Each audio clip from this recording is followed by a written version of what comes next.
어서 오세요. 반갑습니다. 안녕하세요. 저는 10년 차 전업 투자를 하고 있는 40대 중반 유부남입니다. 처음에는 깡통도 여러 번 차고 힘든 순간들이 많았지만 지금은 나름 자리도 잡아서 제 개인 사무실에서 주식 매매도 하면서 다른 업무들도 보고 있습니다. 이런 저에게는 힘든 시간을 같이 이겨내주고 응원해준 10살이나 어린 아내가 있습니다. 그래서 지금은 그 누구보다 잘 해주려고 항상 노력하고 있습니다. 그런 아내에게 초중고 동창인 아주 친한 친구가 있습니다. 아내와 연애할 때부터 지금까지 여러 번 만났던 아내 친구입니다. 이쁘고 몸매도 좋은 그런 친구였지만 저는 그다지 좋아하지 않았습니다. 항상 저를 보면서 자기 남친은 아우디를 타네, 벤츠를 타네 그러면서 저를 비교하였고 본인이 이쁘고 남자들이 잘 따른다는 것을 잘 알기에 그만큼 싸가지도 없었습니다. 항상 아내에게도 본인이 무언가 필요할 때만 연락하던 그런 친구였습니다. 그래서 저 친구와 왜 계속 연락하면서 지내냐고 물었지만 아내는 괜찮다면서 원래 저러는 친구라며 그냥 웃고 넘겼습니다. 하지만 저는 저와 제 아내를 무시하는 것 같아서 그 친구 이야기가 나오면 항상 기분이 안 좋았습니다. 그것을 아내가 알았는지 어느 순간부터는 저와 같이 보는 자리를 안 만들고 저한테도 그 친구에 대해서 이야기를 꺼내지 않았습니다.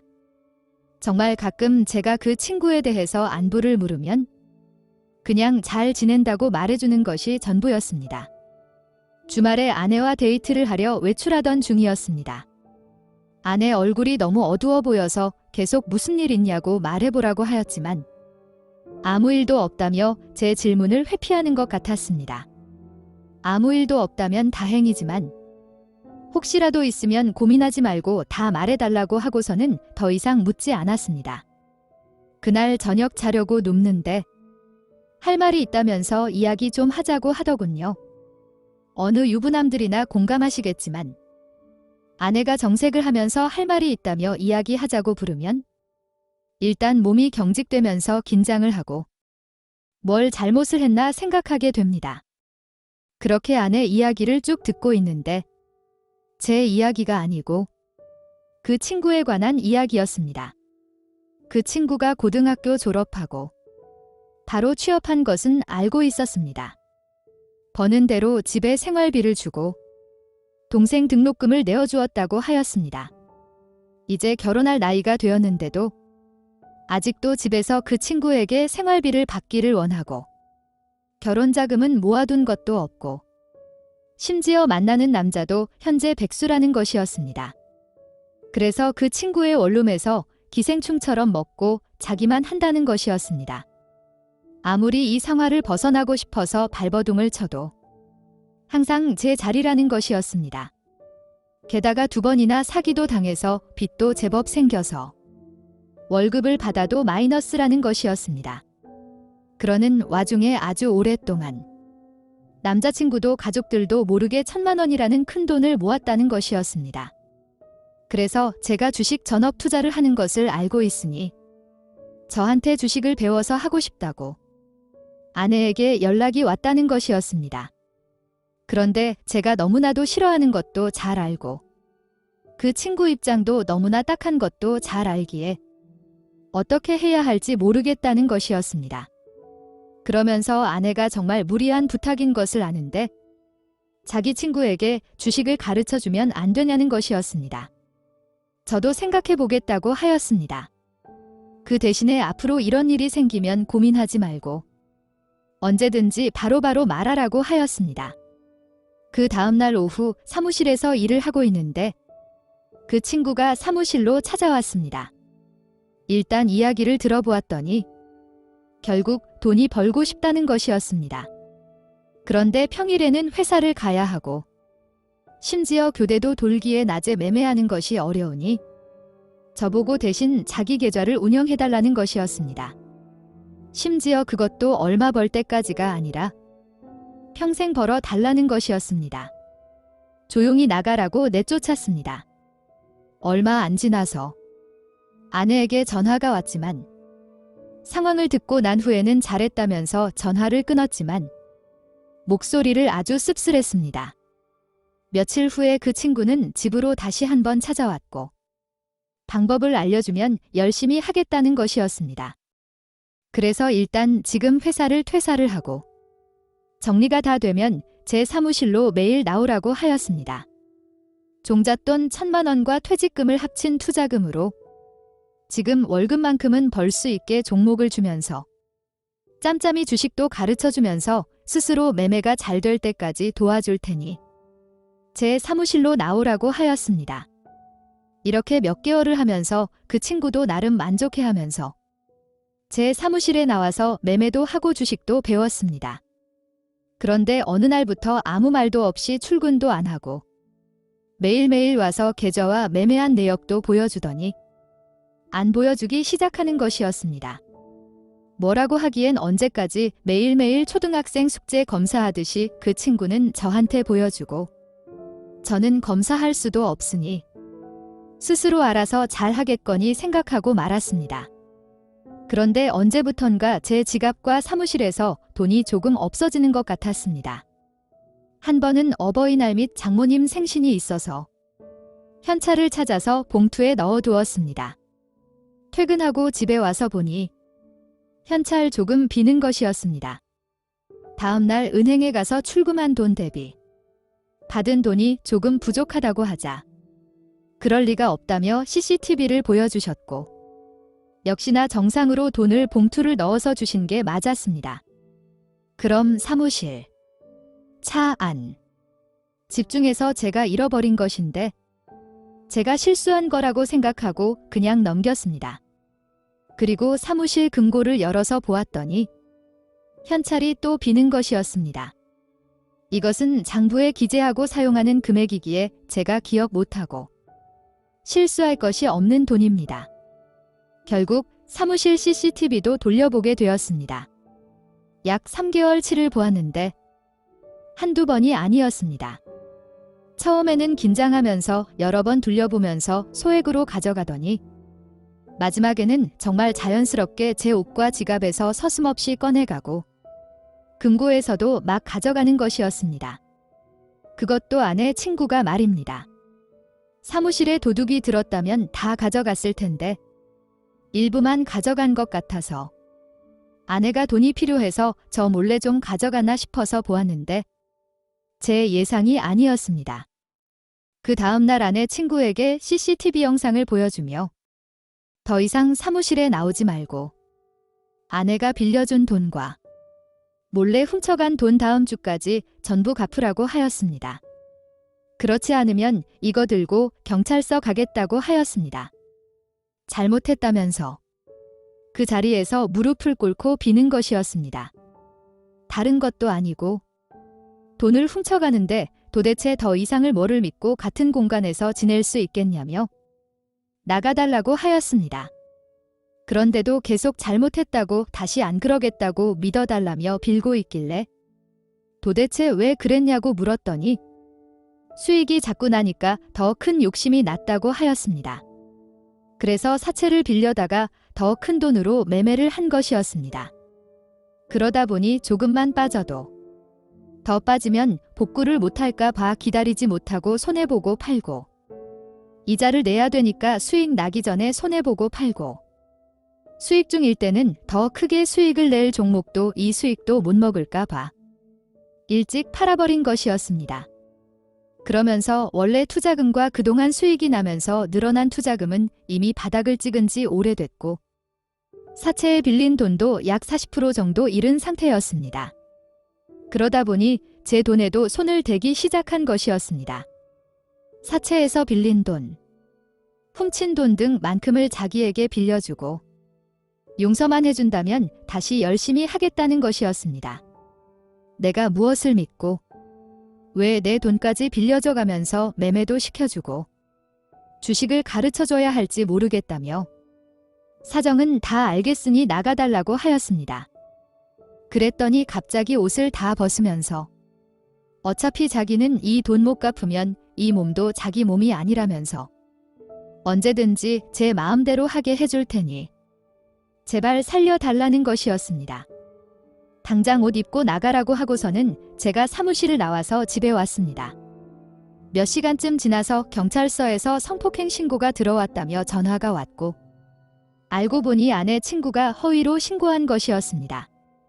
몇 시간의 조사와 몇 번의 경찰서 방문과 사무실 CCTV 제출하고 나서야 무죄로 밝혀졌습니다. 아내도 모든 사실을 알고 나서야 치가 떨린다면서 그 친구와는 연을 끊었습니다. 아내가 무고죄로 신고하라는 것을 제가 더 이상 엮이고 싶지도 않다며 하지는 않았습니다. 통해 들은 소식으로는 아직도 여기저기 돈을 빌려서 주식이랑 비트코인을 한다는 이야기는 들었습니다. 정신 나간 아내 친구에게 물릴 뻔했던 제 사연을 들어주셔서 감사합니다. 오늘의 사연은 여기까지입니다. 구독과 좋아요, 알림 설정 부탁드립니다. 긴 글을 읽어주셔서 감사합니다.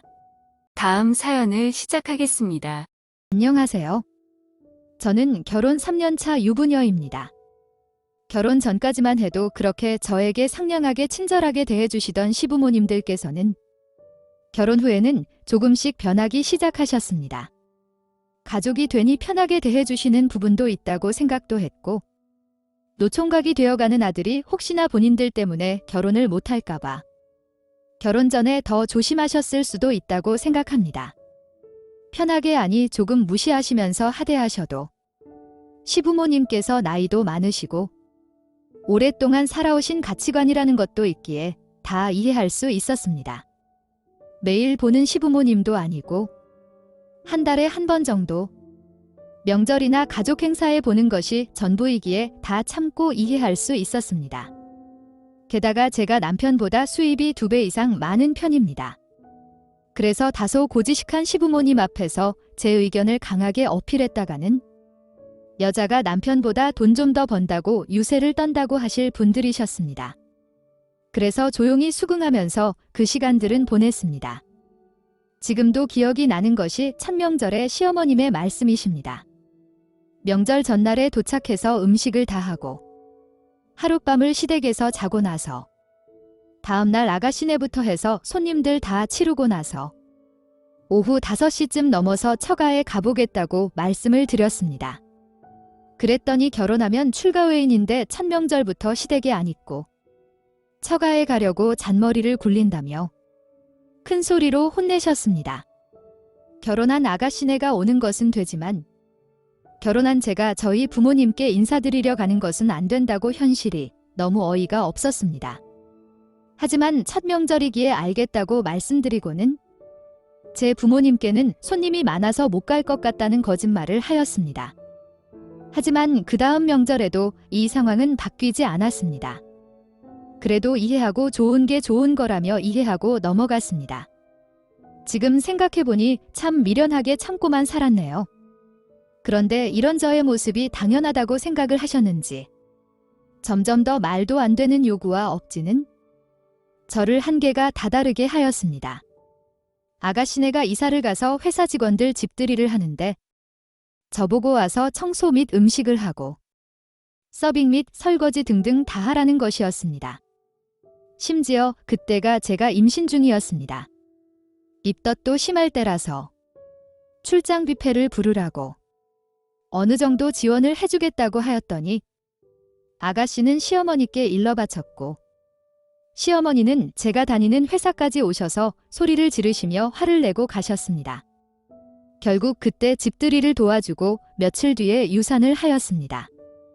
사과는커녕 몸 관리를 똑바로 안 해서 그랬다는 둥. 태생이 몸이 약하니 이렇게 된 거라는 둥. 옛날에는 임신하고 앞뒤로 애를 업고 바치를 해도 문제가 없었다는 둥.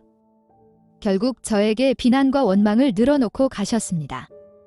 몸도 마음도 너무 힘들어서 퇴원한 후에 집에 가지고 않고 부모님 집으로 갔습니다.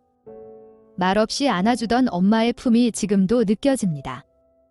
그해 여름이 엄마의 환갑이었습니다. 그 전년도에는 아빠의 환갑이었고요. 이래저래 바쁘기도 하고 시간도 맞추지 못해서 환갑인데도 같이 제대로 밥 한 끼 못 먹었습니다. 그래서 요번에 쉴 때 환갑 겸 가족 여행을 가자고 제안을 하였습니다. 게다가 제가 외동딸입니다. 제가 앞장서서 추진하지 않으면 절대 여행을 다니실 분들이 아닙니다. 젊었을 때부터 힘들게 살아오셨기에 인생을 즐기거나 여행 이런 것을 잘 모르시는 분들입니다. 남편에게도 여행을 이야기하였고 알았다며 숙소 등 알아보고 연락을 준다고 하였습니다. 멀리 해외로 가는 것도 아니고 금토일로 해서 온천도 하고 바다도 보고 맛있는 것도 먹고 사진도 찍고 오려고 준비 중이었습니다. 그런데 시어머니께 전화가 왔습니다. 여행 갈 생각이 들 정도 몸이 좋아졌으면 얼른 집으로 돌아와서 서방밥도 챙겨주고 밀린 집안일을 해야지 놀려갈 생각을 하면서 아직도 처갓집에 있으면 어떡하냐고 언성을 높이시는 것이었습니다. 그래서 부모님 환갑이기도 하고 회사 휴가도 낸 김에 주말 포함해서 2박 3일 근교로 바람 쐬려 다녀오는 거라고 말씀을 드렸지만 손주까지 잃어버린 주제에 말대꾸까지 한다면서 더 화를 내시는 것이었습니다. 핸드폰을 통해서 나오는 쩌렁쩌렁한 시어머니의 고함 소리에 부모님께서는 여행은 안 가도 괜찮다며 안 간다고 말씀을 드리라는 것이었습니다.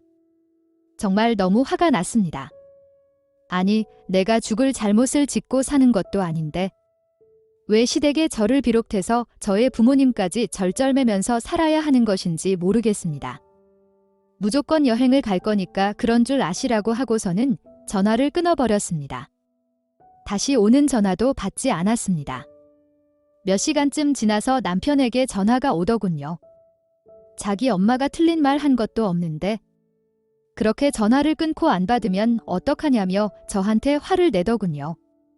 안 그래도 심적으로 힘든 저한테 위로를 못 해줄 망정. 화까지는 내는 모습을 보니 결혼 생활을 꼭 지켜야 되나는 생각이 들었습니다. 그냥 전화를 끊고 이혼하자고 문자를 보내고 폰을 껐습니다. 부모님 집 앞에 찾아와서 소리 지르며 행패를 부리길래 경찰을 불려서 쫓아냈습니다. 며칠간 아무 연락도 하지도 받지도 않은 채 오로지 저와 제 부모님만 생각하면서 앞으로 살아가야 할 방향을 고민하였습니다. 그 며칠 사이에 제 머릿속에는 이미 이혼도 재산 분할도 끝났으며 부모님과 같이 살 새로운 집을 알아보고 있었습니다. 어느 정도 정리가 되고 나서 핸드폰을 켜자마자 남편의 전화가 미친 듯이 오기 시작했습니다. 하지만 이미 마음의 정리가 끝나서 그런지 그 전화가 오는 것도 아무렇지 않았습니다.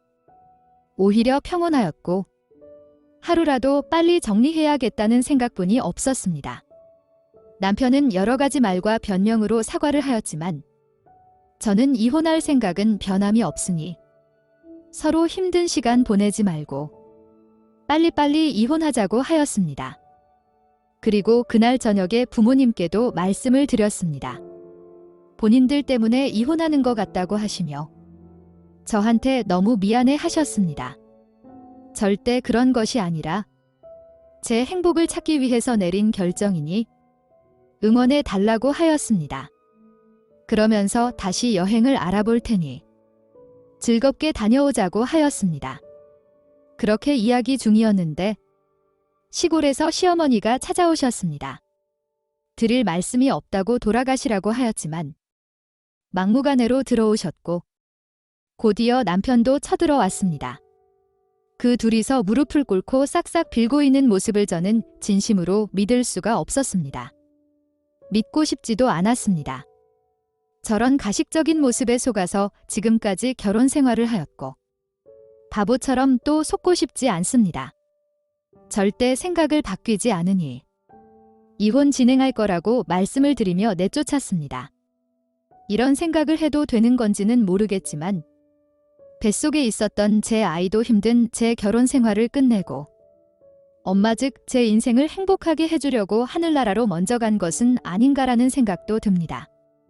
결혼이라는 것을 꼭 해야 될까요? 다시 한번 생각해보면서 사연을 보내봅니다. 감사합니다. 오늘의 사연은 여기까지입니다. 구독과 좋아요, 알림 설정 부탁드립니다. 긴 글을 읽어주셔서 감사합니다.